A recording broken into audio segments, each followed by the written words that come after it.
Olá pessoal, sejam bem-vindos de volta ao canal e hoje mais uma vez vamos abrir a caixa de Pandora. Hoje com um caso muito interessante que levou 35 anos para ser solucionado. E foi graças a uma nova tecnologia de genealogia genética que o culpado conseguiu ser capturado pela polícia. E antes de eu continuar contando esse caso para você, eu vou pedir para você não se esquecer de deixar um like aqui para mim e também de se inscrever no meu canal. Cada interação que vocês têm aqui com o meu conteúdo me ajuda muito a aumentar o alcance dos meus vídeos aqui na plataforma, então eu conto muito com a ajuda de vocês. Fiquem comigo até o final do vídeo e bora pro caso de hoje.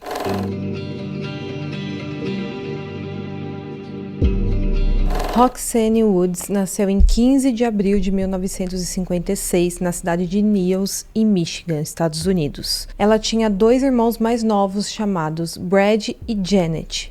Eles contam que ela sempre foi uma moça muito elegante, que se preocupava em sempre estar bem vestida e além disso ela chamava atenção pelos seus cabelos lindos que tinha. Ela também fazia amizade com muita facilidade e é dito que em poucos minutos de conversa a pessoa já tinha a sensação de ser a melhor amiga dela. E a Janet conta que admirava muito sua irmã mais velha exatamente por essas qualidades que ela tinha. Os pais deles eram divorciados e por isso a Roxane, sendo a irmã mais velha, sempre assumiu um papel maternal na vida dos seus irmãos mais novos. Então, naquela vida instável de ter que ficar indo da casa do pai para a casa da mãe, os dois irmãos mais novos viam na Roxane um porto seguro, porque ela sempre estava ali perto para o que precisasse. Além disso, a Roxane adorava flores e ela sempre ficava muito orgulhosa das roseiras que ela conseguia cultivar. Ela também gostava muito de cozinhar e ela sempre compartilhava as receitas da família dela com os amigos que ela tinha. Uma de suas músicas favoritas era Wanted Dead or Alive, do Bon Jovi. A Roxane se formou na Niles High School em 1974 e nessa mesma época ela conheceu um rapaz chamado Terry Wood. Ela de cara se apaixonou por ele e logo eles iniciaram um relacionamento. Em 1982, eles se casaram e para Roxane aquele foi o dia mais feliz da vida dela. Eles estavam muito felizes de estar começando aquela família juntos e com o casamento a Roxane mudou seu sobrenome de Woods para Wood, que era o sobrenome do seu marido. E logo quando eles se casaram, eles faziam literalmente tudo juntos. Eles trabalhavam na mesma empresa, que era a empresa do pai do Terry, então eles acordavam no mesmo horário, iam trabalhar juntos, voltavam juntos, almoçavam juntos, então eles faziam tudo juntos. E com o passar dos anos, a Roxane percebeu que isso poderia estar desgastando um pouco o relacionamento deles, porque fazer tudo junto no começo pode parecer bom, mas para quem é casado, principalmente, pode se tornar um pouco cansativo ao longo do tempo. Todo mundo precisa de um tempo com outras pessoas do convívio e para dar uma respirada. E foi isso que a Roxane fez. Ela decidiu mudar de emprego. Ela arrumou outro emprego nas proximidades da cidade de South Bend, no estado de Indiana, que ficava a cerca de 20 quilômetros da cidade onde moravam. Com isso, a rotina do casal passou a não ser mais a mesma. A Roxane agora tinha que acordar em outro horário, fazer outro percurso sem o marido e trabalhar em outra empresa. E na verdade, isso foi muito bom para o casamento deles. Eles terem aquele tempinho separados. 6 anos depois que a Roxane se casou com o Terry, a irmã dela, chamada Janet, se casou com o irmão do Terry, chamado Robbie. Com isso, a Janet também mudou o sobrenome para Wood. E tudo parecia perfeito na vida de toda a família. A Roxane estava casada com um homem que ela era apaixonada. O Terry, a mesma coisa, era completamente apaixonado pela Roxane. Ele era um bom marido para ela. Eles queriam ter filhos juntos para aumentar a família. Eles tinham uma vida estável financeira porque ambos trabalhavam. Então tudo estava muito bom na vida deles. Até a noite de 19 de fevereiro de 1987. Naquela noite, tudo começou como uma típica noite de quinta-feira para o casal. Eles se encontraram para jantar juntos em um restaurante no centro da cidade depois do trabalho e depois eles foram para uma pista de boliche local. Como eles tinham ido direto do trabalho e cada um trabalhava em um lugar diferente agora, eles estavam em carros separados. E é dito que assim que a Roxane entrou naquele local para jogar boliche, todos os olhos se voltaram para ela. Ali era uma liga de boliche masculina, então só tinha a Roxane de mulher naquela noite lá. Mas parece que ela não se incomodou com isso, ela estava acompanhada do marido dela e ela só queria se divertir um pouco depois de um dia cansativo de trabalho. Então eles ficaram lá durante um tempo e quando começou a se aproximar da meia-noite, a Roxane quis voltar para casa para descansar um pouco. Mas o Terry queria continuar lá jogando. Como eles estavam em carros separados, isso não seria um problema. Eles se despediram com abraços e beijos, como um casal que se ama faz, e ela voltou para casa. Ela pegou o carro dela, voltou para casa e o Terry continuou lá jogando. Não demorou muito e o Terry também quis voltar para casa. 45 minutos depois que a Roxane chegou em casa, o Terry também chegou. Porém, quando ele chegou, algo horrível tinha acontecido. Assim que ele entrou na casa, ele se deparou com a Roxane no chão e ela estava de camisola com muito sangue no local. Segundo o Terry, nesse momento, ele correu até sua esposa, levantou a cabeça dela e segurou para ver se ela ainda estava viva. Ela tinha tido seu pescoço cortado por um objeto cortante e ele então percebeu que infelizmente já era tarde demais. A Roxane já estava sem vida. Imediatamente, o Terry pegou o telefone e ligou para a delegacia de polícia local. O Terry notou que a calcinha da sua esposa estava baixada até a altura do joelho, na área do tornozelo, e sua camisola tinha sido levantada. Ele ligou para a polícia e seu comportamento com o atendente foi extremamente agressivo. Ele gritava muito durante a ligação, de uma forma que até a ligação distorcia a voz dele, e o atendente não conseguia entender muito bem o que ele estava falando, exatamente por ele estar gritando muito. O atendente teve que pedir para ele parar de gritar para que conseguisse entender ele e conseguir ajudar. Parecia que ele estava tendo, na verdade, ali um acesso de raiva. Bem diferente do que costuma acontecer com quem se depara com uma cena de terror. Os investigadores dizem que geralmente as pessoas ficam desesperadas ou então em choque quando vê alguém sem vida. Mas o Terry, ao contrário disso, ele estava extremamente agressivo. Esse comportamento do Terry foi uma bandeira vermelha para os policiais. De acordo com os investigadores, aquele era um comportamento extremamente suspeito. A polícia recebeu a ligação do Terry às 1h17 da manhã e assim que o atendente atendeu a chamada, o Terry disse a cena que ele tinha encontrado e também ele falou do estado do corpo da sua esposa. Nesse momento, o atendente falou que precisaria de algumas informações adicionais sobre ele para então mandar o carro de polícia até o local. E foi nesse momento que ele teve o acesso de raiva e começou a gritar e dizer para eles mandarem imediatamente 50 carros de polícia. A suspeita cresceu ainda mais quando a polícia chegou na casa do Terry. Ali, ele começou a ter mais acessos de raiva.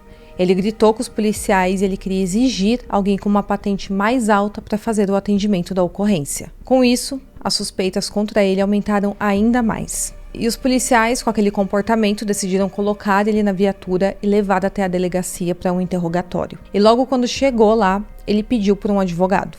E isso foi outra bandeira vermelha para os investigadores.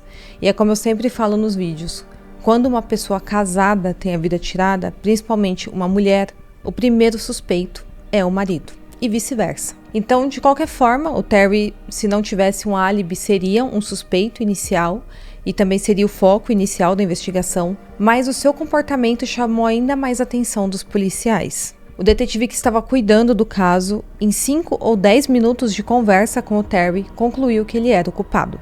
O detetive disse que não descansaria enquanto não prendessem o Terry. Então, logo de cara, a polícia, já com um principal suspeito definido, começou a reunir provas contra ele.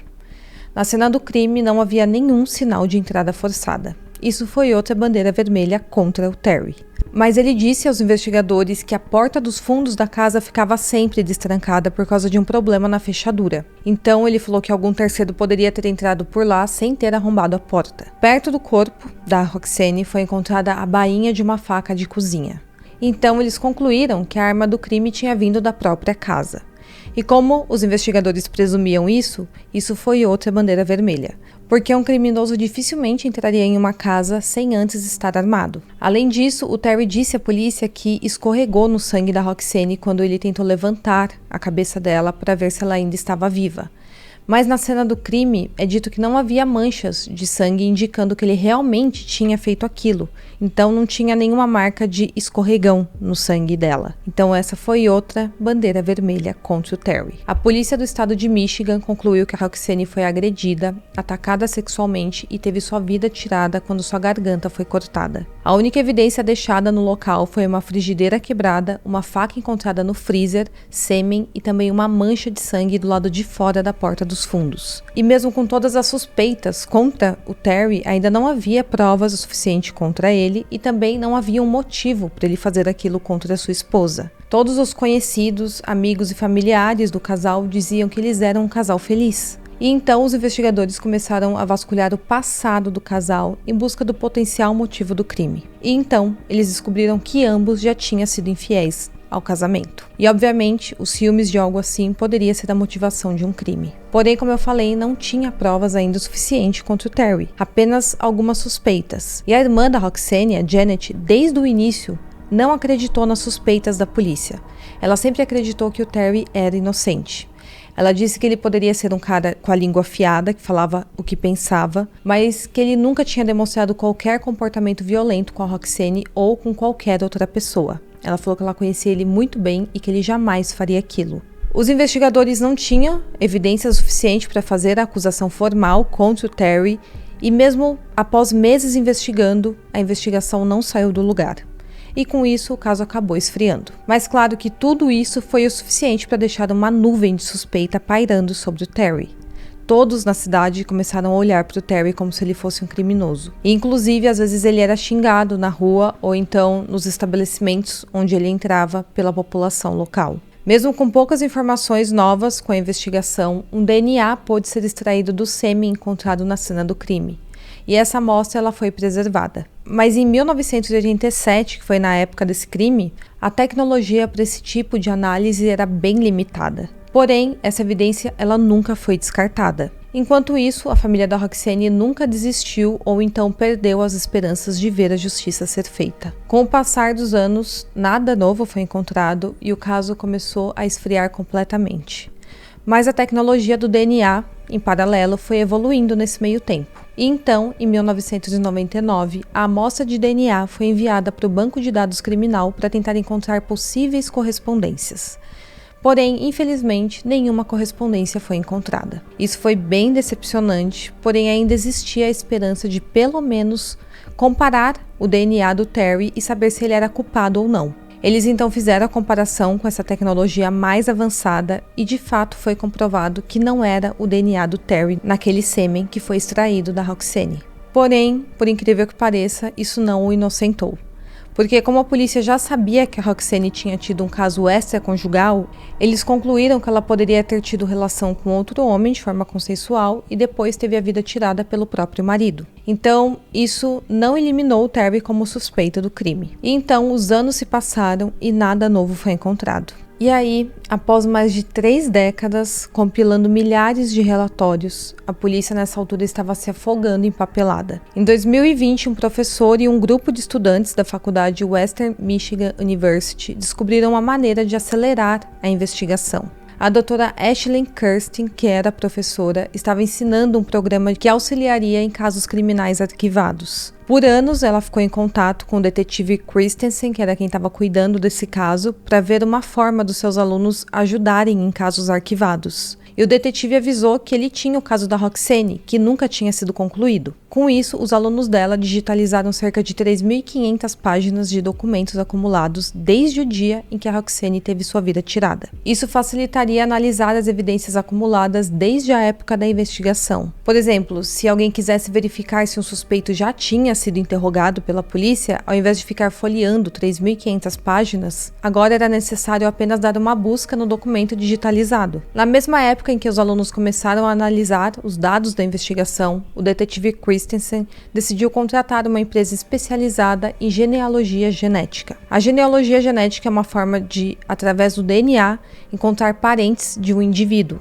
Essa tecnologia tem sido usada bastante agora em casos forenses para ajudar a identificar restos mortais não identificados e também para ajudar a identificar criminosos. E então o detetive Christensen contratou uma empresa de genealogia para examinar uma pequena quantidade de DNA que tinha sobrado do caso da Roxane. Com o passar dos anos, naturalmente, essa evidência de DNA havia deteriorado bastante, então a quantidade de DNA preservado era cerca de 3% do que normalmente é usado para analisar um caso. Essa foi a menor quantidade de DNA com qual eles já tiveram que trabalhar para resolver um caso. Após conseguir colocar essa amostra no identificador, eles ficaram cerca de 10 meses trabalhando com os dados que a amostra produziu, mas infelizmente não deu certo. Nenhuma correspondência foi encontrada. E então, em abril de 2021, a Colleen Fitzpatrick, a presidente dessa empresa de genealogia genética que estava envolvida pessoalmente nessa análise, estava conversando com a Gabriela Vargas,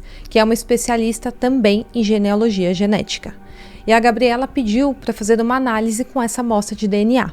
A Gabriela acreditava que sim, apesar de tantos anos depois, esse caso era solucionável e que ela poderia resolvê-lo. A Gabriela então começou a trabalhar nisso e ela conseguiu gerar um perfil genético a partir daqueles 3% de DNA. Ela fez sua análise para conseguir saber a origem ancestral do criminoso e ela descobriu que era um homem caucasiano. Sabendo disso, ela recorreu a um serviço de DNA online, que é do banco de dados dos sites 23andMe e também do site Ancestry, que as pessoas usam para carregar seus dados e conseguir encontrar parentes. A partir desses dados, ela começou a construir a árvore genealógica do criminoso. De um lado da árvore genealógica, o ancestral era do ano de 1823. Do outro lado, o ancestral era do ano de 1797. E a análise agora seria para descobrir quando essas duas árvores se conectaram, ou seja, quando duas pessoas, uma de cada árvore, tiveram filhos. E ela encontrou um casal que tinha nascido por volta de 1920. Com base nisso, ela presumiu que eles tiveram filhos entre 1940 e 1950. E um dos filhos desse casal era o criminoso. O casal que ela encontrou tinha 3 filhos. Ela então passou toda essa análise para os detetives e eles fizeram verificações de antecedentes criminais com essas pessoas que ela encontrou. E apenas um desses filhos tinha antecedentes criminais. Com isso, os outros 2 irmãos foram eliminados como suspeitos. E esse irmão que tinha antecedentes se chamava Patrick Wayne Gillan, de 67 anos. Ele morava a poucos quilômetros da casa onde a Roxane teve sua vida tirada. Ele tinha um passado bem conturbado. Ele era alcoólatra e também usuário de substâncias ilícitas. Quando os detetives investigaram o histórico criminal do Patrick, encontraram uma conexão com outro caso bem perturbador. 8 anos antes do crime contra a Roxane, ele tinha atacado outra mulher no ano de 1979. Seu nome era Maureen Farrig e ela era casada e tinha 2 filhas. Eles moravam na cidade de Gary, no estado de Indiana. O Robert, o marido dela, conta que eles estavam começando a vida de casados com suas 2 filhas e tudo estava indo muito bem na vida do casal. O Robert era diretor econômico da cidade e a Maureen era uma professora de arte na escola secundária local. E então, em setembro de 1979, o Robert estava voltando para casa depois de uma viagem de negócios. Nessa noite, ele ligou para Maureen para avisar que ele estava sem as chaves e por isso ele estava pedindo para ela deixar a porta lateral da casa aberta. Por volta das 11 horas da noite, Robert virou a rua onde ele morava e logo de cara ele viu vários carros de polícia em frente à casa dele. Ele então desceu do carro desesperado, já esperando que o pior tinha acontecido, mas felizmente ele encontrou sua esposa com vida. Ela então disse que estava dormindo e acordou com um barulho na casa. Ela falou que desceu as escadas para ver o que estava acontecendo e lá estava um homem dentro da sua casa. Ela falou que ele correu atrás dela, a agarrou no final da escada e subiu em cima dela.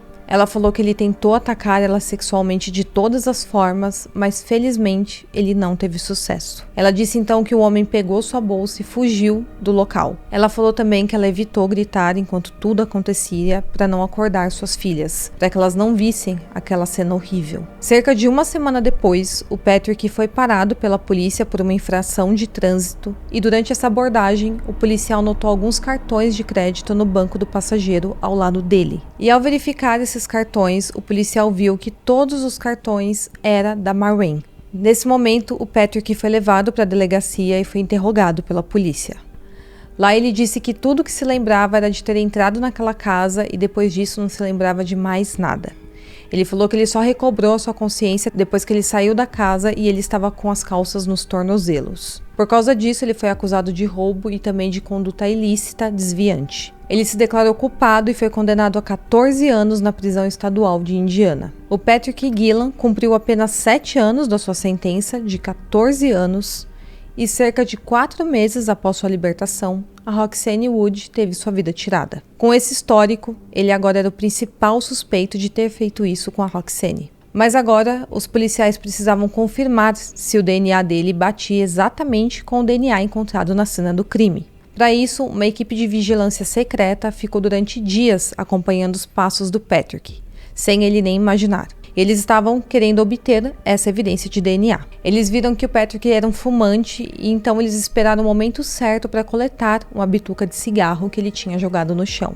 O policial disfarçado viu que o Patrick estava fumando no seu carro, estacionado ali no estacionamento, e nesse momento ele jogou uma bituca de cigarro para fora da janela do carro. E então, imediatamente, essa evidência foi coletada para análise de DNA. Porém, após a análise, o caso teve outra reviravolta. Isso porque poucos dias após a evidência ser enviada ao laboratório, o diretor desse laboratório entrou em contato com o detetive. E ele disse que o DNA da bituca de cigarro não correspondia com o DNA do sêmen encontrado na Roxane. O detetive então entrou em contato com o policial que tinha coletado essa bituca de cigarro e perguntou se havia alguma chance de ter coletado a bituca de cigarro errada, se de repente o policial tinha se distraído e perdido o Patrick de vista, por exemplo. E o policial disse que no momento em que ele achava que o Patrick tinha jogado a bituca para fora do carro, um outro carro passou bem em frente ao carro do Patrick. Então era possível que a bituca testada não fosse a do Patrick, e sim desse carro que acabou passando bem nesse momento. E então, novamente, o policial disfarçado teve que vigiar o Patrick em busca de outra evidência. Ele seguiu o Patrick até uma lavanderia e ele achou que aquele era o momento perfeito para o Patrick fumar um cigarro enquanto esperava a roupa lavar. Mas agora, esse policial, que se chama Ryan Scott, ao invés de seguir o Patrick de carro, decidiu seguir ele a pé. E isso não seria difícil, porque ele estava disfarçado de cidadão comum, ele não estava de viatura, então era só ele descer do carro e seguir o Patrick. E dificilmente o suspeito desconfiaria de alguma coisa. Ryan Scott então desceu do carro, foi até um posto de gasolina próximo, que tinha assim bem na esquina da lavanderia, e comprou um maço de cigarros. E no momento que o Patrick estava fora da lavanderia, aguardando a roupa a lavar, o Ryan se aproximou, fingindo que também ia fumar, e começou a puxar conversa com o Patrick. O Patrick estava fumando e no momento que terminou de fumar, ele jogou a bituca no chão e falou que ia voltar para pegar suas roupas. Nesse momento não havia dúvidas que aquela bituca pertencia ao suspeito. O policial Ryan então coletou essa bituca e mandou para análise. Os investigadores aguardaram ansiosos pelo resultado. E quando finalmente chegou, ficou comprovado que os resultados da bituca de cigarro do Patrick era uma combinação perfeita com o DNA deixado na cena do crime de 1987. Os investigadores então chamaram o Patrick para um interrogatório e isso já era julho de 2021. Eles mostraram fotos da Roxane e perguntou se ele a reconhecia. Ele disse que nunca a tinha visto e que não a reconhecia. Mas o detetive percebeu que no momento em que ele olhou para a foto dela, ele ficou com o corpo todo tenso e começou a tremer. O detetive disse que em 23 anos de carreira nunca tinha visto uma reação desse tipo. E então o Patrick pediu para falar com seu advogado. Nessa ocasião ele não ficou preso, mas em fevereiro de 2022, poucos dias antes do 35º aniversário do crime, finalmente Patrick foi preso em sua casa em South Bend, em Indiana. Então agora não havia dúvidas que o Patrick era o criminoso. Demorou 35 anos para essa evidência com 100% de comprovação chegasse às mãos da polícia, mas chegou.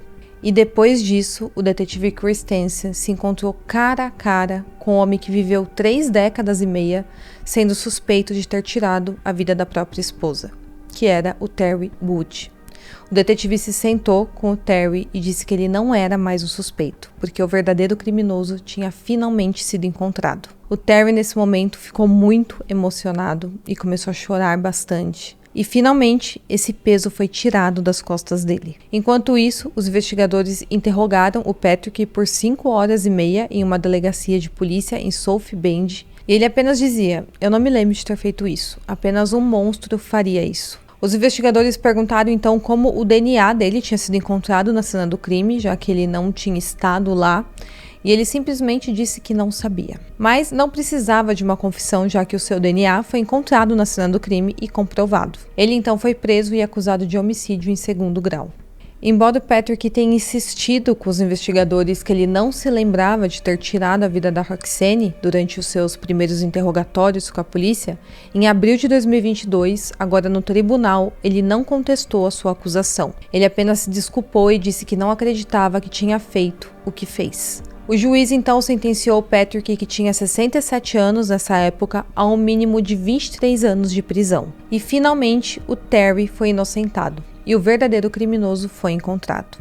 Tudo isso graças em grande parte aos avanços da técnica de genealogia genética e também graças ao empenho da Gabriela Vargas, que resolveu em apenas 4 dias um caso arquivado por 35 anos.